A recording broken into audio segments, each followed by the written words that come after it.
Like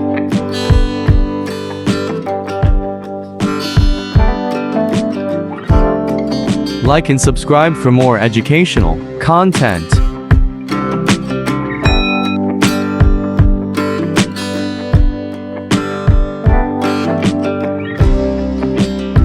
hello વિદ્યાર્થી મિત્રો, કેમ છો? મજામાં? લેરી એકાઉન્ટ્સ વાલામાં આપનું હાર્દિક સ્વાગત છે. હવે મિત્રો, આજે આપણે ગુજરાત બોર્ડમાં 2024માં જે દાખલો પૂછાયો છે એ દાખલો થોડોક મોડિફાઈડ કરેલો છે મિત્રો.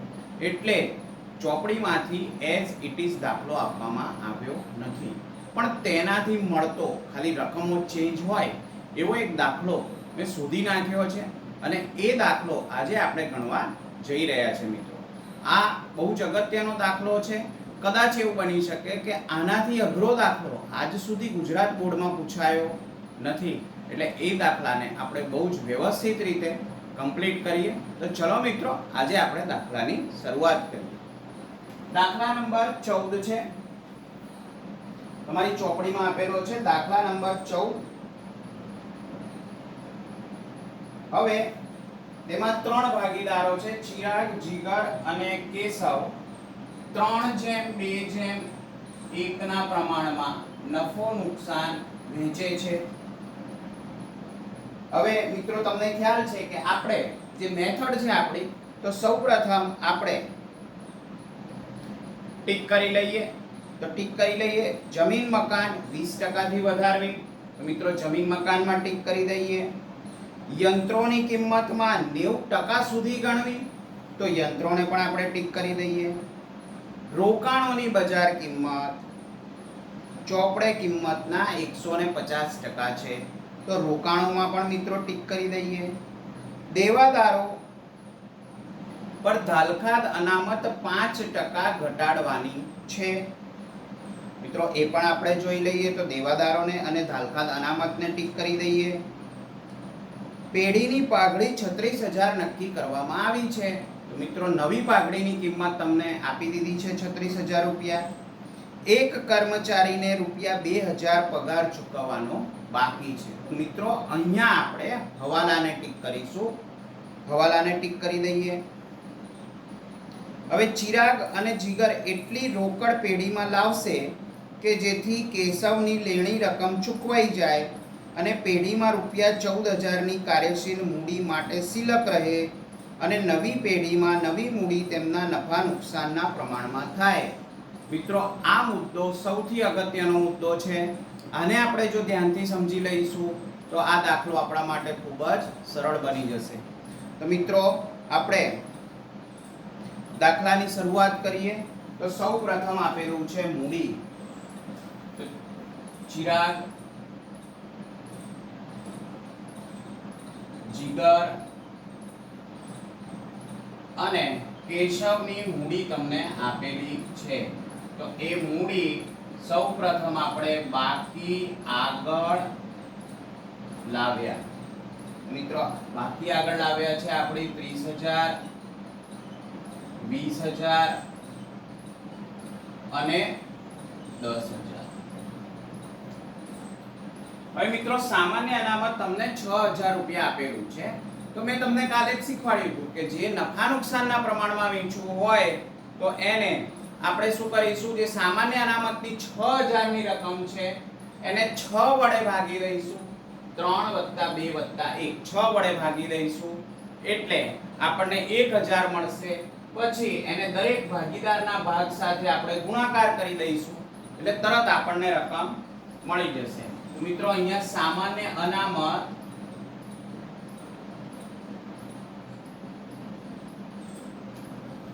3,000, 2,000 અને 1,000 આવશે. હવે મિત્રો લેણદારો, તો લેણદારોમાં આપણને કોઈ સુધારો વધારો કીધો નથી એટલે ડાયરેક્ટ એની રકમ આપણે આઉટર કોલમમાં લખી શકીશું. હવે મિત્રો જમીન મકાન. જમીન મકાન તમને ખ્યાલ છે આપણે મિલકતને આ બાજુ લખીએ છીએ. એની મિલકતમાં એની કિંમતમાં કોઈ ફેરફાર છે એટલે આપણે એને ઇનર કોલમમાં લખીશું એટલે 50,000. યંત્રો મિત્રો તમને આપેલા છે 20,000, એ પણ આપણે ઇનર કોલમમાં લખીશું. રોકાણો એની કિંમતમાં પણ કંઈક ફેરફાર છે મિત્રો, એટલે એ પણ આપણે ઇનર કોલમમાં લખીશું. દેવાદારોમાં પણ કંઈક ફેરફાર છે મિત્રો, તો દેવાદારો 20,000. સ્ટોકમાં મિત્રો કોઈ જ ફેરફાર નથી, એટલે ડાયરેક્ટ આપણે એને આઉટર કોલમમાં લખી શકીશું 10,000. રોકડ માટે તમને ખબર છે, બાકી આગળ લાવ્યા 2,000. તો મિત્રો આ જે દાખલો ગણવાની છે એકદમ સરખી રીત છે, સાચી રીત છે. આવી રીતે તમે દાખલા ગણશો તો તમારો દાખલો ક્યારેય ખોટો પડશે નહીં. સૌપ્રથમ આપણે પાકા સરવૈયાની જેટલી વિગતો છે એ વિગતોને આપણે જે તે ખાતામાં ટ્રાન્સફર કરેલી છે. હવે આપણે હવાલાઓ જોઈએ. જમીન મકાનની કિંમત 20% થી વધારવી. મિત્રો જમીન મકાન આપણી મિલકત છે, મિલકતની કિંમત વધે એટલે આપણને નફો થાય, નફો થાય એટલે પુનર્મૂલ્યાંકન ખાતામાં આપણે જમા લખીએ છીએ. તો મિત્રો પ્લસ વધારો 20% એટલે 10,000 રૂપિયાનો વધારો થશે, આઉટર કોલમમાં 60,000. અને પુનર્મૂલ્યાંકન ખાતાની જમા બાજુ પર આપણે લખીશું જમીન મકાન 10,000. હવે મિત્રો યંત્રોની કિંમત 90% સુધી ઘટાડવાની છે. મિત્રો 90% સુધી એટલે જે કિંમત છે ત્યાંથી એને 90% સુધી લાવવાની છે. તો યંત્રોની કિંમત મિત્રો 20,000 છે, તો એની 90% કિંમત સુધી લાવીશું એટલે 20,000 ના 90% એટલે 18,000 થશે. તો મિત્રો નવી કિંમત આપણે 18,000 રાખવાની છે. માટે તેમાં ઘટાડો રૂપિયા 2,000 નો થશે. આ 2,000 નો ઘટાડો મિત્રો આપણે પુનર્મૂલ્યાંકન ખાતાની ઉધાર બાજુમાં લખીશું. તો યંત્રો 2,000. રોકાણોની બજાર કિંમત ચોપડે કિંમતના 150% છે. મિત્રો 150% છે એટલે 10,000 તો તમને રોકાણોની કિંમત ઓલરેડી આપેલી છે. રોકાણોની કિંમત 10,000 આપેલી છે એટલે આ ઓલરેડી 100% તો છે જ. હવે તમને એના 150% કરવાનું કીધું છે. તો મિત્રો અહીંયા જવાબ તમારો આવશે 15,000. એટલે નવી કિંમત 15,000 કરવાની છે. માટે આ વધારો જે આપણો મિત્રો છે એ 5,000 નો વધારો થશે. એ 5,000 આપણે પુનર્મૂલ્યાંકન ખાતામાં જમા સાઈડ લખીશું.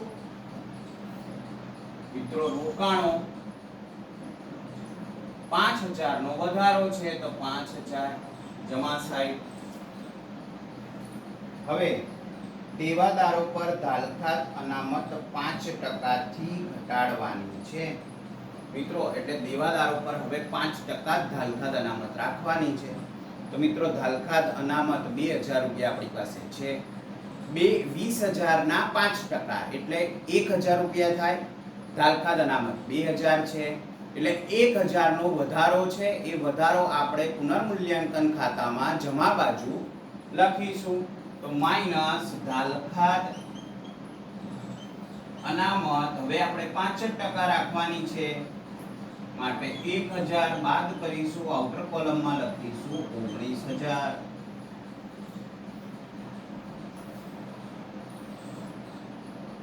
ધાલખાત અનામતમાં આપણને નફો થયેલો છે એટલે 1,000 રૂપિયા આપણે જમા સાઈડ લખી દઈશું.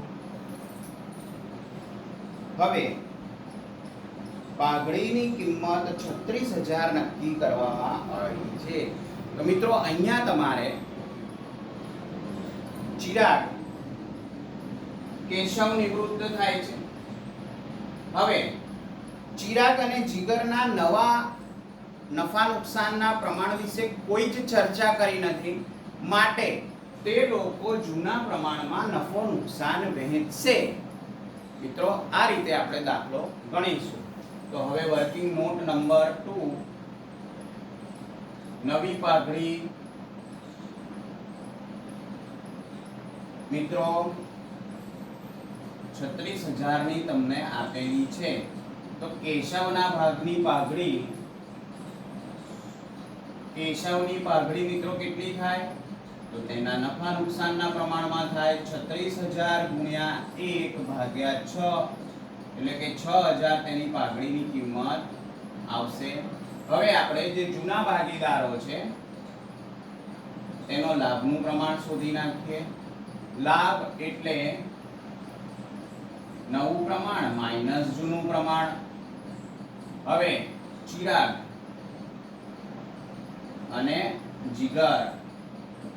મિત્રો ચિરાગનો નવું પ્રમાણ 3/5 થશે. જીગરનું નવું પ્રમાણ 2/5. તેનું જૂનું પ્રમાણ 3/6 અને 2/6.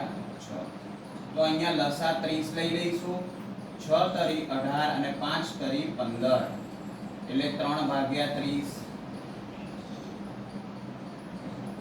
એવી જ રીતે અહીંયા 30 લસા લઈ લઈશું મિત્રો આપણે.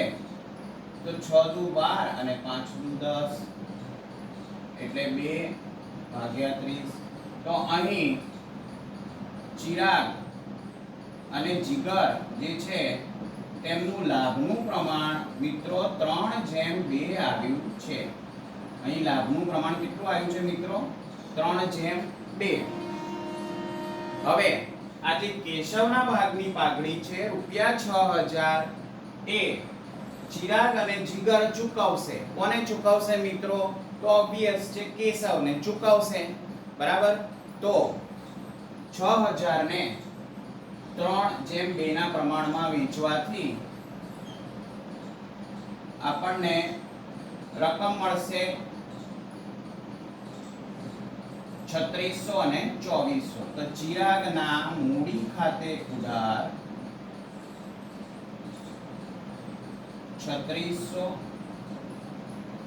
જીગરના મૂડી ખાતે ઉધાર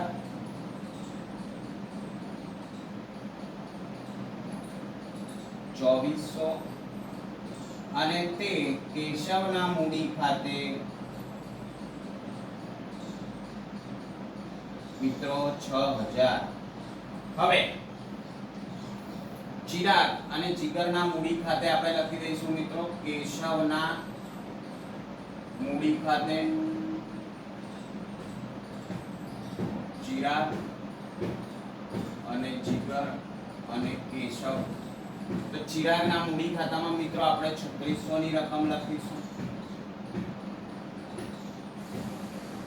અહીંયા પણ લખીશું કેશવના મૂડી ખાતે. જીગરના મૂડી ખાતામાં આપણે 2400 ની રકમ લખીશું અને આ જ રકમો આપણે સામે જમા લખીશું ચિરાગના મૂડી ખાતે અને જીગરના મૂડી ખાતે. તો મિત્રો કેશવના કોલમમાં લખીશું 3600 અને 2400. મિત્રો આ આપણે નવી આમનોંધ પૂરી કરી. હવે ખૂબ જ અગત્યનો મુદ્દો છે કે ચિરાગ અને જીગર એટલી રોકડ પેઢીમાં લાવશે કે જેથી કેશવની લેણી રકમ ચૂકવાઈ જાય.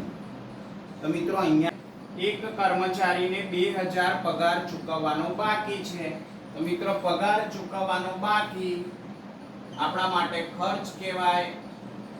પગાર બાકી છે મિત્રો 2000 રૂપિયા પગાર બાકી છે. પગાર બાકી હોય એટલે એ આપણું દેવું કહેવાય. પગાર 2000 રૂપિયા બાકી લખી દઈએ. હવે મિત્રો આપણે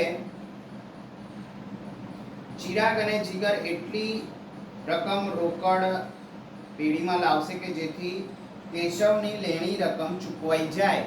તો સૌપ્રથમ આપણે કેશવને કેટલી રકમ ચૂકવવાની છે તે શોધી નાખીએ. તો સૌથી પહેલા આપણે પુનર્મૂલ્યાંકન ખાતું બંધ કરીએ. પુનર્મૂલ્યાંકન ખાતાનું જમા બાજુનો સરવાળો મિત્રો 16000 આવે છે અને 16 અને આ 16000 હવે અહીંયા 12000 બાકી રહી જાય છે મિત્રો. તો 12000 આપણે નફો થયો છે. હવે આ પુનર્મૂલ્યાંકન ખાતાનો નફો આપણે ચિરાગને વેચીશું, જીગરને વેચીશું અને કેશવને વેચીશું. 3:2:1 નું પ્રમાણ છે એટલે 6000, 4000 અને 2000 ની રકમ મિત્રો આવશે. તો અહીં પુનર્મૂલ્યાંકન ખાતાનો આપણે નફો લખીશું. પુનર્મૂલ્યાંકન નો નફો 6000, 4000 અને 2000.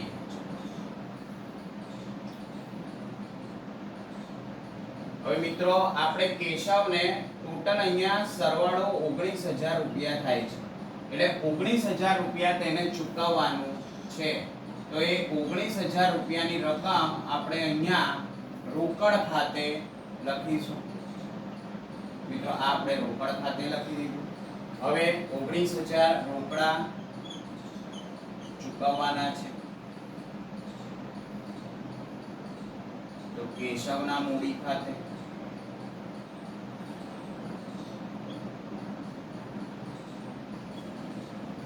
તો મિત્રો આ આપણે જે રકમ ચૂકવવાની છે તે લખી નાખી.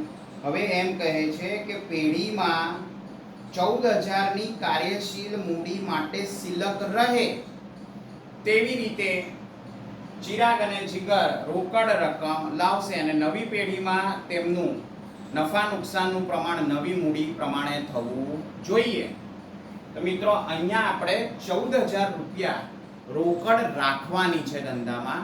એટલે અહીંયા જે આપણે બાકી આગળ લઈ જઈએ છે રોકડની બાકી આગળ લઈ ગયા એ 14000 ની રકમ મિત્રો તમને આપેલી છે. આ બહુ અગત્યની બાબત છે. આ રકમ ઓલરેડી તમને આપેલી છે એટલે તે રકમ આપણે અહીંયા લખી દઈશું રોકડ 14000.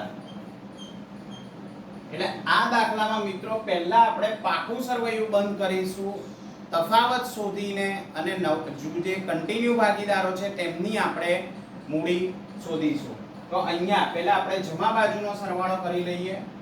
મિત્રો જમા બાજુનો સરવાળો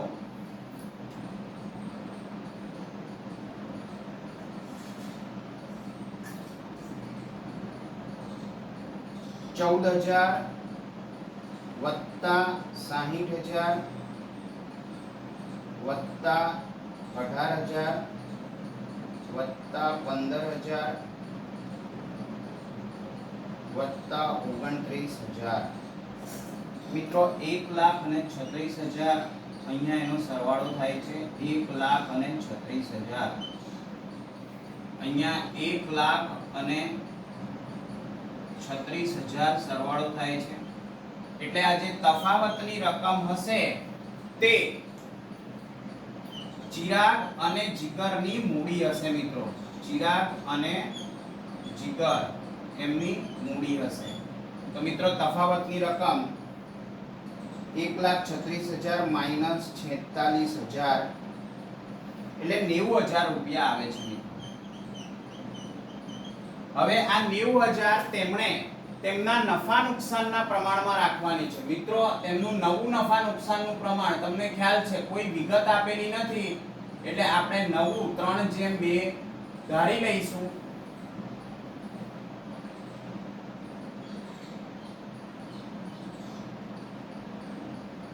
તો મિત્રો 90,000 ને આપણે 5 વડે ભાગીશું એટલે 18 અને 18 તરી 54,000 અને 36,000 એમ આખરની મૂડી આ લોકોની 54,000 અને 36,000 હશે. મિત્રો એ જ 36,000 અને 54,000 આખરની મૂડી ચિરાગની આપણે અહીંયા લખીશું 54,000 અને 36,000.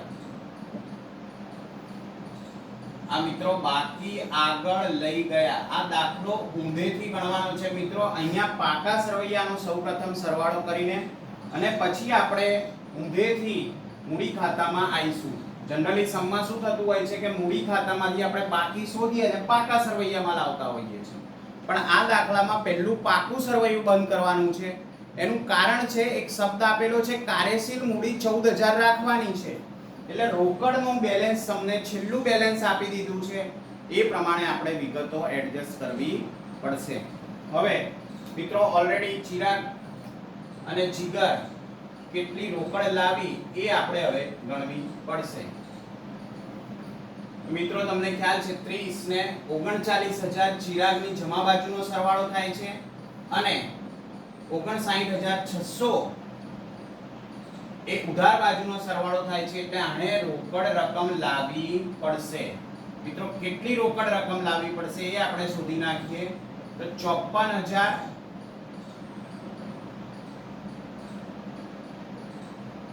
57000 અને 600 57600 એ અહીં આપણે રાખીશું મિત્રો 57600. એટલે 57600 માંથી 39000 આપણે બાદ કરીશું તો 18600 મિત્રો ચિરાગે રોકડા લાવવા પડશે. તો અહીંયા લખીશું રોકડ ખાતે. હવે એવી જ રીતે આપણે જીગરનો સરવાળો કહીએ મિત્રો. તો જીગરનો સરવાળો 38400 આવે છે. અહીંયા 38400 લખીશું મિત્રો. તો અહીંયા જે તફાવતની રકમ આવશે 38400 માઈનસ 26000 માઈનસ 26000 એટલે 12400 ની રકમ રોકડામાં જીગરે પણ લાવી પડશે. એટલે મિત્રો અહીંયા આપણે આ લોકો રોકડ લઈને આવશે એટલે ચિરાગના મૂડી ખાતે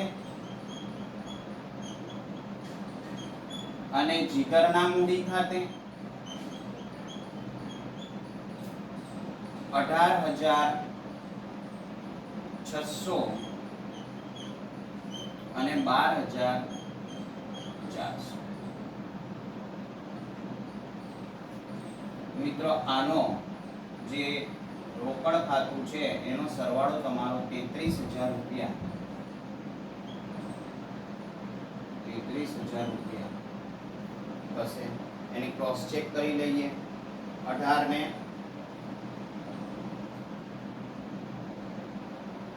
18000 વત્તા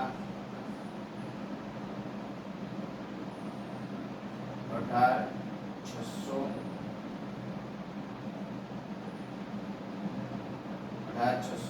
વત્તા 12400 વત્તા 2000 એટલે 33000 નો મિત્રો સરવાળો અહીં આપણને મળે છે. મિત્રો આ દાખલામાં એક ખૂબ જ અગત્યની બાબત જે જોવા જેવી હતી કે અહીં તમને આખરની કાર્યશીલ મૂડી આપી દીધી છે. એટલે અહીં જે 12400 રૂપિયા આ તમારે આજે 14000 રૂપિયા તમારે કાર્યશીલ મૂડી તરીકે રાખવાના છે એ તમને આપી દીધું છે. હવે આના કારણે આપણે એને મિલકત દેણા સાઈડ લખીને સૌપ્રથમ પાકું સરવૈયું બંધ કરીશું. પાકું સરવૈયું બંધ થઈ જાય એટલે જે ચાલુ ભાગીદારો છે એની કુલ મૂડી મળશે. એ કુલ મૂડીને આપણે નફા નુકસાનના પ્રમાણમાં રાખીશું. એ અહીં લખી દઈશું તેમનું નફા નુકસાનના પ્રમાણમાં તેમની આખર મૂડી. અને જે તફાવતની રકમ છે એ રોકડ તરીકે તેમણે લાવવી પડશે. મિત્રો આ દાખલાનું ક્રક્સ છે. આ દાખલો તમારી બોર્ડ એક્ઝામમાં 2024 માં પૂછાયેલો છે. ખૂબ જ અગત્યનો મુદ્દો છે. આવો મુદ્દો આજ સુધી તમને બોર્ડમાં પૂછાયો નથી. એટલે મિત્રો હવે જે બોર્ડની પેટર્ન જે જઈ રહી છે એ થોડાક અઘરા દાખલા તરફ જઈ રહી છે, એટલે ચોક્કસપણે આપણે વધુને વધુ મહેનત કરવી પડશે. Thank you very much.